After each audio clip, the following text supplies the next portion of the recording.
All right, today we are diving into the world of a true legend of English literature, Edmund Spenser. This is a guy who earned the nickname the Poet's Poet, and for a really good reason. You see, he didn't just write poems, he was an architect of words, building entire sprawling universes filled with allegory, incredible adventures, and deep ideas about virtue that people are still talking about centuries later. Just listen to this line from his poem Prothalamion. Sweet Thames, run softly till I end my song. It just perfectly captures that grand, almost musical quality of his writing, doesn't it? And get this. This line was so powerful, it echoed through literature for hundreds of years, even popping up in T.S. Eliot's famous poem, The Wasteland. So, to really get a feel for Spenser, you have to mentally transport yourself back to the late 16th century. England was going through these huge cultural shifts, and Spenser wasn't just sitting on the sidelines. No, he was right in the middle of it, actively shaping the English language and pushing the boundaries of what it could do. Now let's talk about the big one. At the absolute heart of Spenser's legacy is his masterpiece, The Faerie Queene. And let me tell you, this isn't just a poem, it's a massive, sprawling epic. His ambition was just off the charts. He wanted to create this incredible allegorical world, to explore 12 different moral virtues, each one represented by a knight on a seriously dangerous quest. Now, he only managed to finish 6 of the 12 books he planned, but what we have is incredible.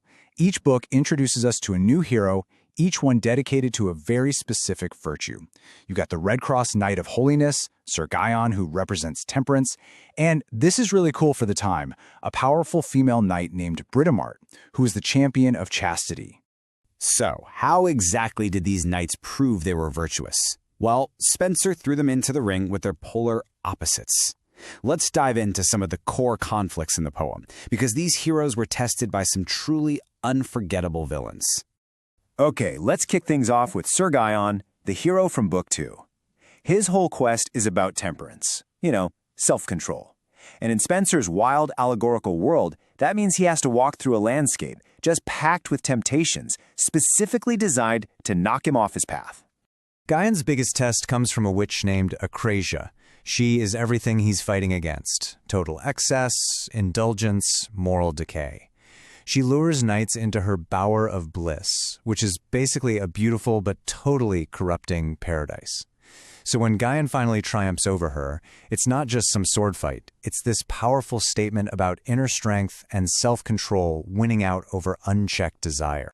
Next up, we have Britomart from Book 3, and honestly, she is such a groundbreaking character. I mean, a formidable female knight in the 16th century? She completely redefines what chastity means. For her, it's not about being passive. It's about a powerful, faithful love that gives her the strength to go on this epic quest to find the man she loves. Sir Artegal. Britomart's main villain is the sorcerer, Buceran. This guy is the embodiment of dark, possessive, and corrupting lust. He actually uses his magic to imprison an innocent woman named Amoret.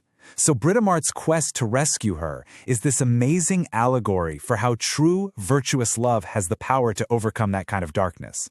And the moral universe of the Faerie Queene just keeps getting bigger and more complex. We meet Sir Artegal, the Knight of Justice, who travels with this incredible Iron Man named Talus, who just enforces the law without any emotion. Then there's Sir Calidor, the Knight of Courtesy, whose mission is to hunt down the blatant beast, a monster that's basically the personification of slander and vicious gossip. But Spenser was not a one-trick pony. Not at all. His genius went way beyond the Faerie Queene. He was an incredibly versatile poet. So let's just take a quick tour through some of his other major works, just to get a sense of his amazing range. First up, there's Epithalamion. This one is deeply personal and just full of joy. He actually wrote it to celebrate his own marriage. And it's so cleverly put together. It has 24 stanzas, and each one represents 1 hour of his wedding day, all the way from dawn to the wedding night. And then in a completely different tone, you have Astrophel. This is a very somber, really moving elegy. In it, Spenser is mourning the death of his good friend and another literary giant of the time, Sir Philip Sidney. You can just feel the personal grief pouring out of the poem. Spenser could also be incredibly witty and sharp. In Mother Hubbard's Tale, he tells this fable about a scheming ape and a fox to basically call out all the corruption and nonsense he saw in society. It was so biting, so pointed, that it actually offended a powerful person at court and got him kicked out. That's when you know your satire landed. Spenser also wrote prose, and we have to talk about a piece called A View of the Present State of Ireland, because it is highly controversial. As an English settler there, he wrote this text arguing for really harsh policies against the native Irish people.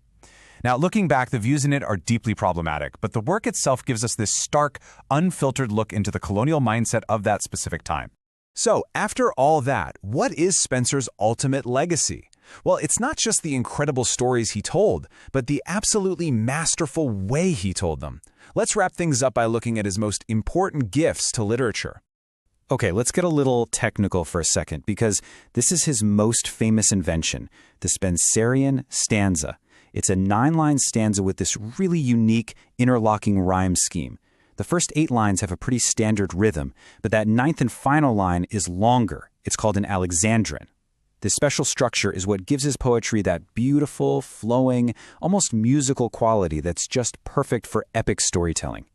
Spenser's impact is just massive. It's hard to overstate. He literally gave poets a brand new form to play with. He was a master of allegory, using these fantastic tales to explore really deep moral questions.